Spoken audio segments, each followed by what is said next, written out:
Dispatch, this is Unit 2. Over. Do you copy? We've located the subject. Male mid-40s. He's down. No pulse. Multiple wounds. It's bad. The dog is here. Contained. It's quiet. Not aggressive. Just watching. Call the coroner and get animal control. Now. He lived alone. Quiet, simple life. Just a man and his dog. But what deputies found inside that house left them speechless. There was no burglar, no intruder, no forced entry, only a lifeless body and the sound of breathing from a crate in the corner. This wasn't just a bite. This was a violent, fatal attack. And the killer was the one creature he trusted most. This is the tragic story of Richard Dambrowski and the horrifying betrayal inside his own home. You're watching Animal Quests. If you care about real-life survival stories and the dangers hidden in plain sight, subscribe now, like this video, and share it with someone who needs to hear the truth. His name was Richard L. Dambrowski, 46 years old, a lifelong resident of Riga, a small, quiet town in Monroe County, New York, just west of Rochester. Riga isn't the kind of place where you expect something horrifying to happen. It's a place of open fields, old barns, and friendly neighbors who wave at you from across the street. The kind of town where everyone knows someone who knows someone. Where you leave your doors unlocked. Richard lived alone in a modest home on Kendall Road. Not isolated, just peaceful. The kind of place a man goes when he wants a bit of solitude, a break from the noise of the world. To his family, Richard was dependable, soft-spoken, a man who didn't need much to be content. He had a passion for photography and a fascination with air shows. His sister once said that if there was a vintage warbird flying overhead, Richard would be outside before anyone else heard the engine. He didn't live loud, he lived still. There were no criminal records, no trouble with neighbors, no strange behavior. Richard didn't draw attention, but those close to him say he had a big heart, especially when it came to animals. So it came as no surprise to them when months earlier Richard had adopted a dog, a mixed-breed rescue taken in to share his quiet world. For Richard, the dog was more than just company. It was companionship, a silent partner in the quiet corners of daily life. They were seen walking together near the woods behind his property. Calm, routine, nothing out of place. He posted photos of the dog occasionally. Never boastful, never too much. Just a man and his dog. That's all he needed. But no one, not his family, not his neighbors, not even Richard himself, could have imagined what would unfold inside that home, that the dog he trusted, the one he fed, walked, and cared for, would become the very source of his violent end. Richard Dambrowski was an ordinary man, but his final moments were anything but ordinary. This is not just a tragedy. This is the story of a life stolen, not by fate or illness or crime, but by something far more unsettling. A betrayal no one saw coming. The dog didn't have a name that made the papers. No viral photos. No shelter story that tugged at heartstrings online. Just a mixed breed, medium-sized. Some reports would later speculate about a pit bull lineage. What is known is that the dog had been with Richard for only a few months. Not long, but long enough to become a part of his daily life. He likely found the dog through a local rescue or informal adoption.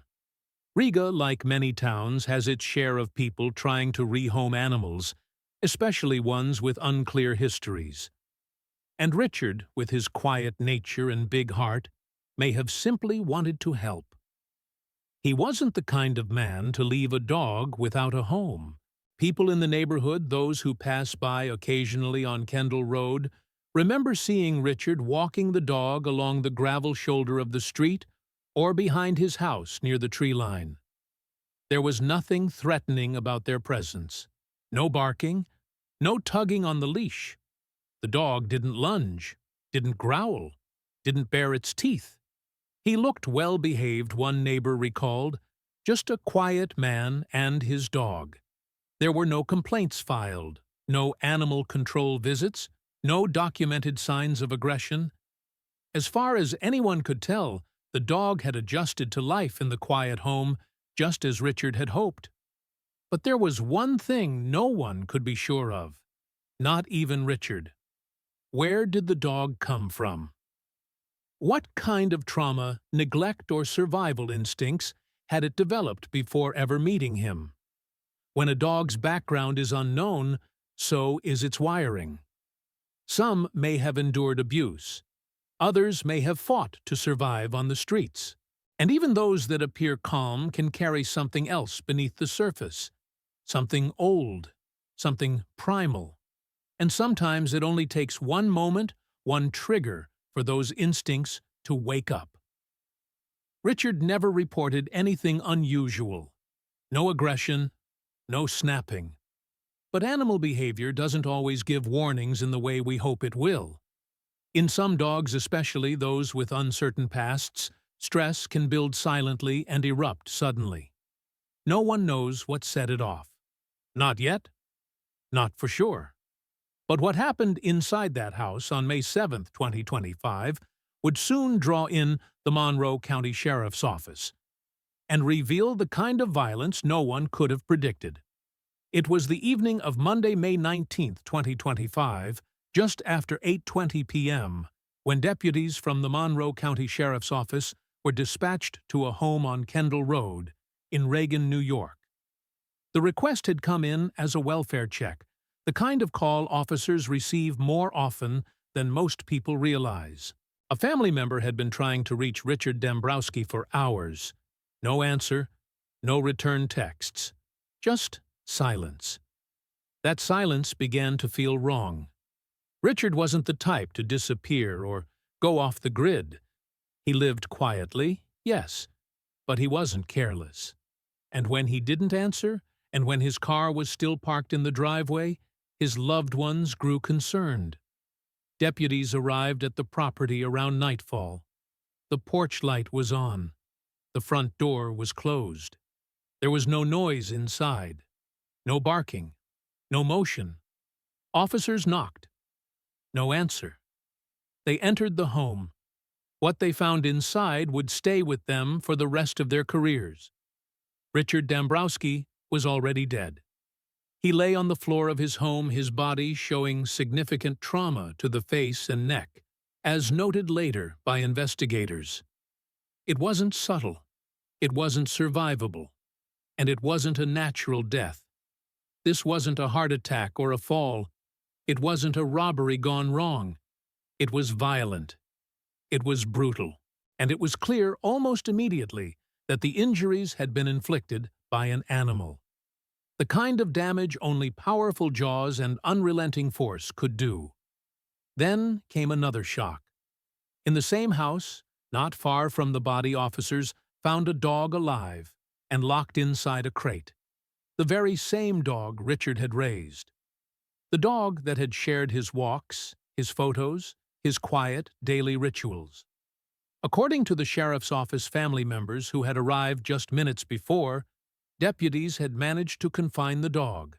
The crate was secured. The dog was contained. But the violence had already happened. The house, once a quiet retreat, had become a scene of horror. And the dog, once a symbol of companionship, now sat behind steel bars. Its role in the attack all but confirmed by the condition of the man who once fed it. Deputies secured the scene and called in investigators. The media wouldn't learn of the incident until later, but what happened inside that house would send a shock through the town of Riga and far beyond. How could this happen? Why would a dog with no documented history of aggression turn so violently on the very person who gave it a home? Those questions would ripple across Monroe County. But for the family of Richard Dambrowski, no answer would ever be enough. What deputies saw when they stepped further into the house wasn't just tragic, it was disturbing. One official would later describe the scene off the record as simply a horror show. There was blood on the floor smeared along the entryway to the living room, a trail leading to where Richard's body had fallen. Scattered nearby a toppled lamp, a broken coffee mug, a pair of glasses bent at the frames. Bite wounds marked Richard's face, neck, and upper chest. Not defensive wounds, not shallow scrapes. These were deep, aggressive, consistent with a sustained attack. The kind meant to incapacitate, perhaps even kill. He had likely been alive when the attack began. Deputies, still trying to process what they were seeing, acted quickly and cautiously. The dog was still in the house in a crate, but no one knew its mental state, whether it was agitated, panicked, or ready to strike again. With steady hands and careful steps, the officers moved toward the crate. Inside, the dog paced silent. It didn't bark. It didn't growl. But its presence in that moment felt heavier than words could explain. The deputies removed the animal safely and placed it under control. There were no injuries to the officers, no resistance. The dog didn't lunge. It didn't snarl. It simply allowed itself to be taken. And that, more than anything, left everyone shaken. This dog had just killed a man, its own owner. And now it stood calmly without protest, as if nothing had happened. Within the hour, the dog was transported to Lollipop Farm Humane Society in Fairport, just east of Rochester. The organization, which serves as Monroe County's animal control partner, would house and monitor the dog for several days. Staff conducted evaluations, behavior checks, monitoring for signs of stress or aggression. But the decision came swiftly. Later that same week, the dog was humanely euthanized. According to a statement released by officials, there was no mistake. The injuries on Richard Dambrowski, combined with the presence of the dog, the confinement of the animal by family members, and the forensics on scene, confirmed beyond doubt. This dog killed its owner. There was no third party, no sign of a break-in, no sign of provocation. The only violence in that home came from inside. The question that gripped the small community of Rega, New York, and anyone who followed the story, was painfully simple. How did this happen? Richard Dambrowski was not found struggling with the dog. He was found lifeless, on the floor, and the dog inside a crate, not attacking, not resisting, just waiting. That single detail shifted the conversation because it raised even more disturbing possibilities. Had Richard managed to put the dog in the crate after it mauled him? Was he still conscious after the attack?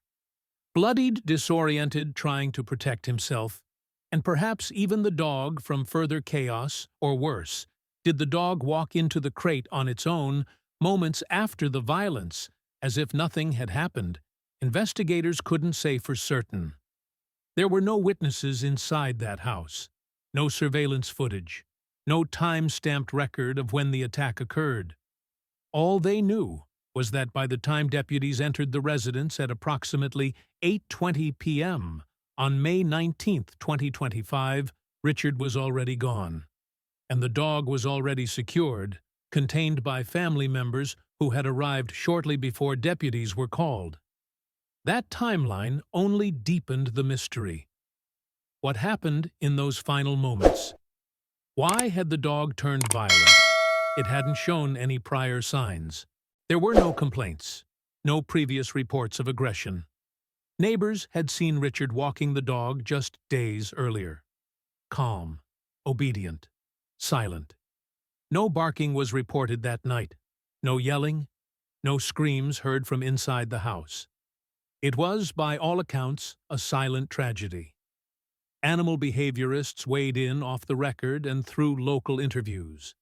Some speculated about redirected aggression, a phenomenon where an animal, overstimulated by something it cannot reach, suddenly lashes out at the nearest target. Others floated the idea of a neurological episode, a psychotic break. Rare, but possible, especially in dogs with unknown histories. Remember, Richard had adopted the dog just months prior. It was believed to be a rescue, a mixed breed of uncertain lineage, possibly with pit bull ancestry, though not confirmed. Its past before Richard was a mystery, and sometimes that silence hides things we never expect. There was no medical condition found on Richard, no evidence of a stroke or collapse that might have startled the dog, no indication of drug use or intoxication, just a man in his own home, and the dog he cared for. Somehow that relationship broke, and no one will ever truly understand why. News of the attack spread quickly through the tight-knit community of Rega, New York, and with it came a deep collective confusion. People didn't understand. They couldn't. This wasn't a man known for reckless behavior. This wasn't someone who kept aggressive dogs chained in the yard or let them roam freely. Richard Dambrowski was calm, careful routine. And yet in the end, he was found alone, in his own home, killed by the very animal he cared for. The reaction across the neighborhood was instant and raw. One neighbor told a local reporter, "I used to see him walking the dog around the block. Always calm. It never barked. Nothing ever seemed off." Another added, "He was friendly, polite, kept to himself, but he'd wave. You'd never think something like this could happen. Not here." Shock, disbelief, grief, but also a strange kind of fear. Not fear of a wild animal on the loose. The dog was gone, euthanized days after the attack at Lollipop Farm Humane Society. The fear was deeper than that. It was fear of the unknown. If a man like Richard, responsible, quiet, loving, could be taken like this, what does that mean for the rest of us? His family was devastated, not just by the loss, but by the way it happened. There was no goodbye, no final words, just a horrible phone call, a welfare check, and then the reality of what deputies found inside the house on Kendall Road. One relative, speaking to a reporter off camera, said it plainly. It wasn't just that we lost him. It's how we lost him. How do you process losing someone you love to something they loved? It's a question with no answer. And in the homes along that quiet stretch of upstate New York, it still echoes. Every year in the United States, between 30 and 50 people lose their lives to fatal dog attacks. Most of those victims never saw it coming. And while each story is unique, every case with its own circumstances, some patterns begin to emerge. According to national data, mixed breed dogs and those with pit bull-type lineage are involved in a significant number of fatal incidents. That fact has ignited years of debate, but experts warn breed alone doesn't explain behavior. Environment, history, trauma, and training, or lack thereof, can all influence what a dog becomes. Richard Dambrowski's dog was believed to be a mixed breed, possibly with pit bull characteristics, but no official confirmation was ever made. And to those who knew the animal, it seemed gentle, quiet, tame, which only deepens the mystery. Not all dogs of any breed are dangerous, says one animal behaviorist we spoke to. But when a dog's early life is unknown, when you don't know what they've been through, what they've learned, what they've feared, you're stepping into the dark. Poor early socialization, untreated fear, medical conditions, or even subtle signs of stress can build quietly until they explode. The dog that attacked Richard had no known record of aggression, no complaints, no incidents, but in a single moment, that silence was shattered. As one expert put it, even loving dogs can become unpredictable, especially under stress, fear, or injury. And when they do, the consequences can be fatal. In the small town of Riga, where life moves slow and neighbors know your name, the death of Richard Dambrowski wasn't just a tragedy, it was a wake-up call. Because while the shock of what happened is hard to grasp, the questions that follow are even harder to answer. What does responsible dog ownership truly mean?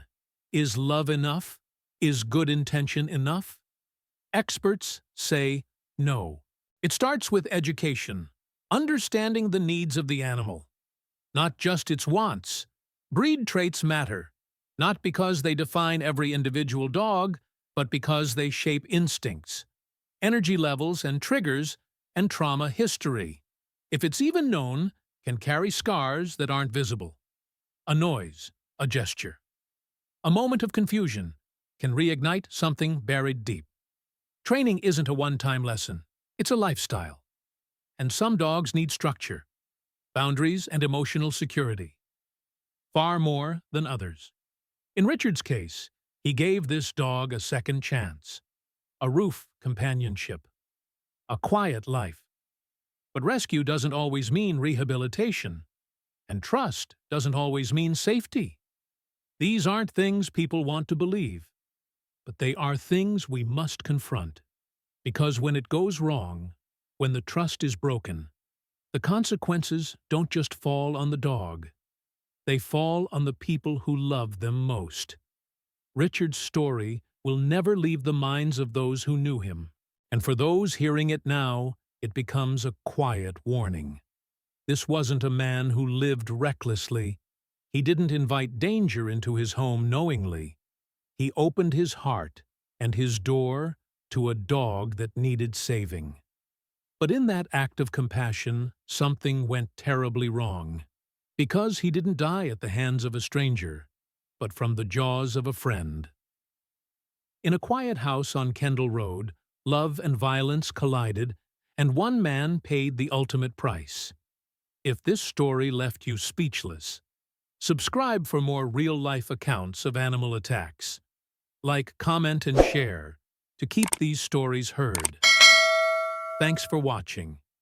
And always remember, every animal deserves love, but not everyone is safe.